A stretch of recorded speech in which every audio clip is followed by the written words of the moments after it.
Welcome to Vsb News Online for Friday, April the 17th. I'm Charles Webb. Outgoing Mayor of Hamilton, Graham Outerbridge, who elected not to stand again when nominations were received yesterday, is confident that when his turbulent 3 years are studied more dispassionately, it will be found that he served the city well. He was speaking to Brian Darby this morning. I think at this present time, I think basically we're too close to the actual completion of the tenure of the Outerbridge administration to make final judgments on it. I think the effort of the council was in Northeast Hamilton, and that's where we put our greatest efforts because we felt that was the area that needed it.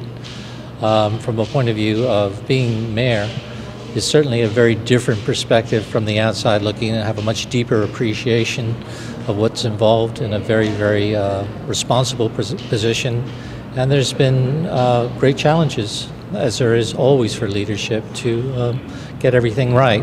And I can say that on my initial reflection, there's certain things that I certainly would have liked to have done better. But all in all, I think basically I'm leaving the city intact and a better place than when I arrived. The pressure that you got from the inside must have made it much more difficult.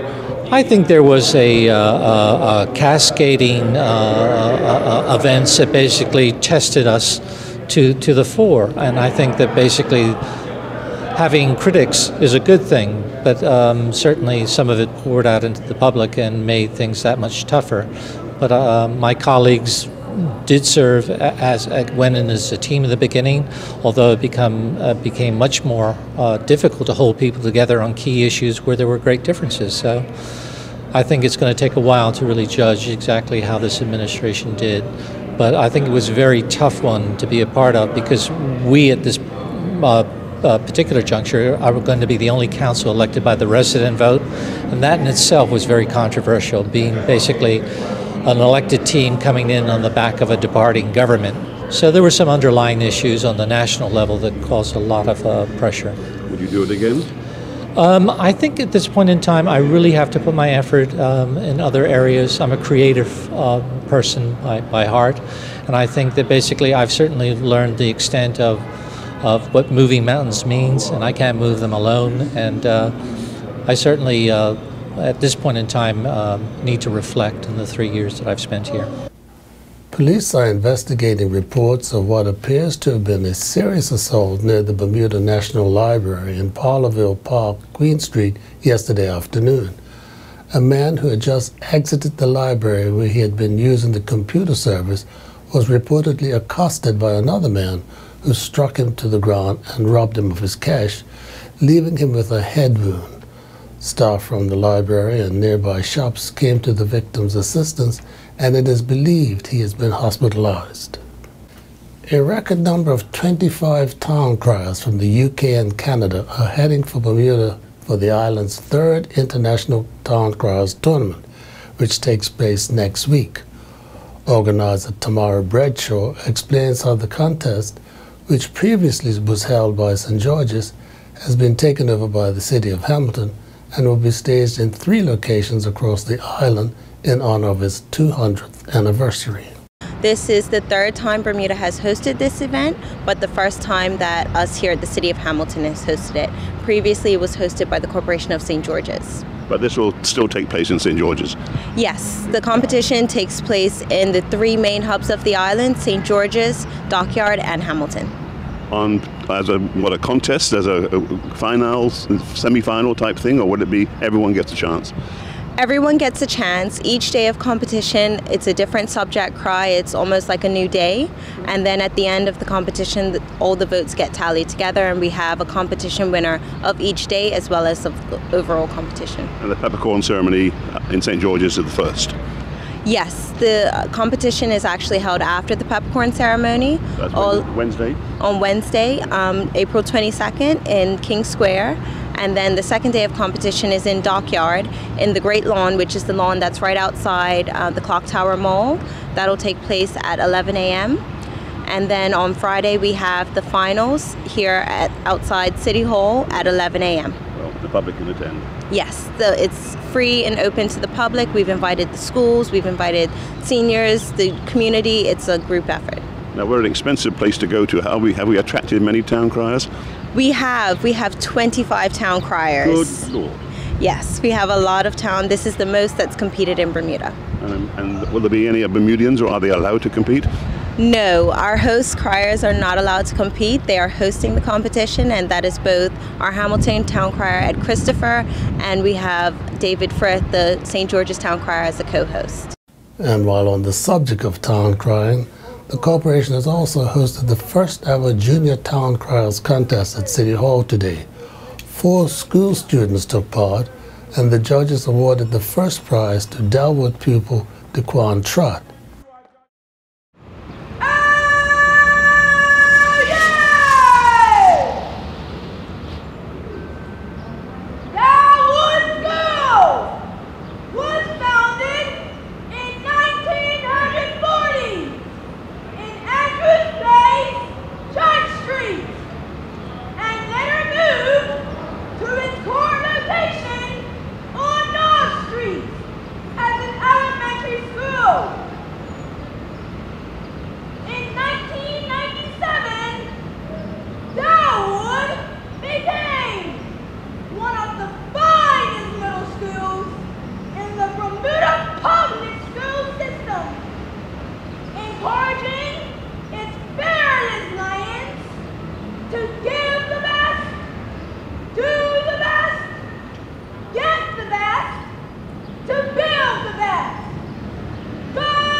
And we'll be back with more news right after this.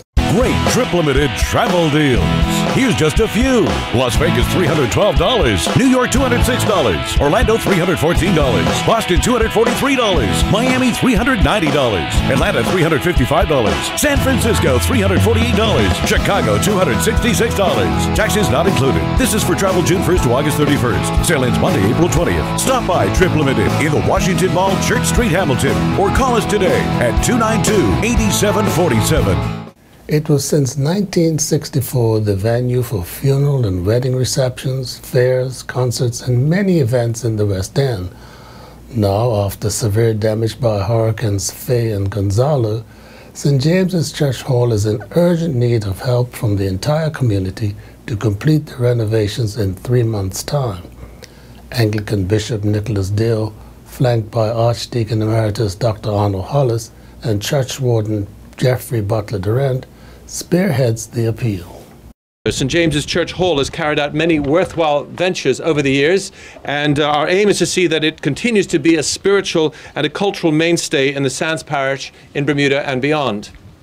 And I want to say that just recently I was handed an artist's impression of the first church hall here, built in 1964, designed by Mr. John Kaufman.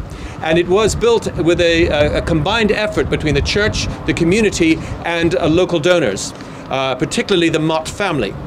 And little did they realize what an effect this hall would have on this community in terms of bringing people together, children and the elderly. It's been an opportunity for the arts, in addition to the work that is done here by the church. So it would be a very sad day indeed if we would not be able to have this hall restored to its former glory, to play such a vital role in the rebuilding of this community life here in Sands Parish. So I commend to you all the various opportunities that there are to give generously to this project. The church has tried to do its part. The Cathedral Church has already contributed $3,000 towards its event, to this appeal, and also on Saturday the 25th of this month they'll be hosting a special prayer and fundraising breakfast. But there are other different kinds of events that are being planned to raise funds, but it's going to take a corporate effort, and not just from the church, I'm afraid. We're all living in difficult times. It'll take community involvement and also the donation of generous individuals. So we're looking for everyone to help, to pool resources so that this can again be at the heart of this community. We are hoping to raise at least $400,000. And we have an account at the Bank of N.T. Butterfield, Friends of St. James, and the monies can be donated to that account or to the church wardens or here at St. James. I would like to thank the Bishop very much for coming up and spearheading this event that we're trying to have, this fundraising event. I hope that it will be a great success because of the need that we have in this parish for a building like this. So I thank you, Bishop, and I thank Jeffrey and Junius, the wardens, for getting this together in order that we might appeal to the public for funds to deal with this great issue of restoring the church hall. Police are investigating how a pile of 20 wooden pallets at a business on Camp Hill Road, Southampton, burst into flames around 9:30 yesterday evening. The Bermuda Fire and Rescue Service sent an appliance from Port Royal Station with 4 personnel, and on their arrival they found the pile, which measured 20 feet by 30 feet, well alight. 2 firefighters wearing breathing apparatus quickly extinguished the flames and prevented from spreading to other plants and shrubbery while wetting down the surrounding area. In an effort to contain costs, reduce the cost of fuel, and increase efficiencies, the number of morning fast ferries on the Green route will be cut from 3 to 2, with both serving Watwood Bridge, Cavallo Bay, and Rockaway stops. Marine and Ports notes that there has been a reduction in use on this route, and the department does not anticipate any major inconvenience to the traveling public. Rockaway will also have one Hamilton run all to itself. This year's Bermuda reception at the world-famous RIMS Insurance Conference in New Orleans will have the added appeal of a special Bermudian event. Brian Darby has the details. Award-winning Bermudian band Mohawk Radio will pay homage to legendary local balladeer Hubert Smith Sr. in New Orleans later this month at the annual Bermuda reception at RIMS. Bermuda is Another World is the theme of this year's popular risk industry reception, hosted by the Bermudian Business Development Agency and attended by Premier Michael Dunkley and other government ministers and corporate chiefs. A key networking event for the insurance industry's leaders, the April the 28th reception will be held at the city's Mercedes-Benz Superdome and will highlight the island's history, culture and traditions, including a special tribute performance by Mohawk Radio. Our Bermuda staff are very much in touch with their Bermuda heritage and are excited about celebrating how fantastic Bermuda is, said BDA CEO Ross Webber. We are committed to growing business in the island, and we know it's more than taxes, regulations, intellectual capital and nice weather that brings and keeps corporate residents here. It's the combination of all those parts of our incredible Bermuda culture that makes the jurisdiction a special place. Brian Darby reporting for Vsb News. Now we turn to Earl Baisden with the latest from the sports desk. Bermuda's under-16 netball team played their final game of the Jean-Pierre netball tournament in St. Lucia against Dominica. From the start of play, Bermuda looked to play with more purpose, matching their opponent's intensity and skill, ending the first quarter down by 1, 4-3. The second quarter, Dominica applied pressure on the ball and managed to pull away, taking a 13-7 lead at the halftime break. At the half, the Bermuda team talk proved effective as they decided to go for all or nothing, launching an all-out defensive attack, which fueled the attack, pulling the score back to 17-15 at the end of the third quarter. The final quarter, Bermuda continued to stick with the game plan, forcing Dominica to turn the ball over and over time and time again. Unfortunately, a missed shot rebounded by a Dominican defense saw the final whistle blow, with Bermuda going down 21-20 against Dominica.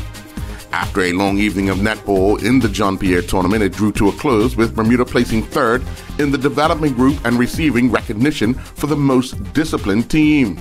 Micah Pond was named the Bermuda MVP for the tournament, with her also receiving a special recognition as one of the top 16 players of the entire tournament. This accomplishment means that if a team from the Caribbean is invited to participate in a tournament, those 16 players will make up that team. The 2015 powerboat season will get underway this Sunday in Dockyard. Powerboat Commodore Henry Tolbert gives some highlights of this season. First race is always Dockyard because of the cruise ships. We have to basically set our schedule around that. But we also have the Hamilton race, which will be the beginning of May. We also have a Spanish Point Boat Club race, which is in June. Also, we have a St. George's race, which most likely be in June as well as October. And then we have our annual around the island, which will be in August. The directors of the West Indies Cricket Board held a meeting recently, and a decision was made that will more than likely affect some young Bermuda player who has aspirations of playing in the 2015 annual Cup Match Classic. This year's West Indies Regional Under-19 tournament will be played in Jamaica between July 20th and August 3rd and will be contested under a 50-over-a-side format. The 6 regional teams include Barbados, Guyana, Jamaica, Leeward Islands, Trinidad and Tobago, and Windward Islands, along with a side from the ICC Americas. Bermuda players will help to make up the ICC Americas team, and with the annual Cup Match Classic scheduled for July 30th and 31st, would rule anyone selected for the team to take part in Jamaica out of the Classic. Last year, Bermuda had 4 players selected for the ICC Americas team. They included Onias Bascom, Dalray Rollins, Mackay Simmons, and Trey Manders, with 3 of them taking part in the Classic. Manders later withdrew from the ICC Americas team and was replaced by Alex Dorr. Details about the fixtures will be released at a later date. Recently, a Bermuda under-14 team took on a Yardley Court school from Tunbridge in the UK at the National Sports Centre in Rugby. The visitors started stronger with some good handling skills. They managed to retain the ball over a number of phases and score in the corner. The pressure continued against Bermuda, but a ball dropped by a Yardley player was pounced on, and Jaden Talbot, who showed great pace to go the length of the field to score to level the game. Talbot's score provided a real boost for the Bermuda boys, who scored quick succession tries from Cameron De St. Croix, Jaden Talbot, and Jalen Hassel before the half. Just after the half, the rain came, and it would challenge the conditions for both teams. However, Bermuda came out strong and ran away with a 40-5 victory. Jeffrey Webb was re-elected unopposed to continue as president of CONCACAF, the body that runs the North and Central American and Caribbean, with Bermuda Football Association President Larry Musselden and General Secretary David Sabir in attendance. Webb, who is also the president of the Cayman Islands Football Association, outlined 4 priority areas that will be focused on: governance reform, member association, global leadership, and continued investment in development. By being re-elected as CONCACAF president, Webb also continues as the vice president of FIFA, the sports world governing body. Meanwhile, the head of that world governing body told CONCACAF they deserve to have 4 countries guaranteed to reach the FIFA World Cup. Joseph Sepp Blatter made his position known as he addressed the football administrations from the North American, Central American, and Caribbean in the Bahamas last evening. Patrick Nisbet continued competing in Italy during the international horse jumping event. Nisbet and Da Vinci competed in the Grand Prix reserved for 7-year-olds with a jump-off against the clock class, where they finished 18th. In a field of 25 starters, the pair recorded a time of 72.51, but they had 4 penalty foul points. Competing in the 1.40 meter in 2 phases table against the clock class, Nisbet and Quick Z finished 5th, clocking a clear round time of 34.58. Competing in the 1.45 meter table A against the clock class, Nisbet and Farah Van Ketlup finished 3rd, clocking a clear round time of 33.68. I'm Earl Baisden reporting for VSB Sports. Looking at the weather for Saturday, April the 18th, it'll be cloudy, periods of rain and showers, with a few showers by evening. Winds will be south-southeasterly, light to moderate, decreasing southerly and light by mid-morning, becoming variable at times through the evening. We're expecting a high near 71 and a low near 62. This weather forecast is the courtesy of the Bermuda Weather Service. Well, thank you for watching Vsb News Online for Friday, April the 17th. I'm Charles Webb. Have a good weekend.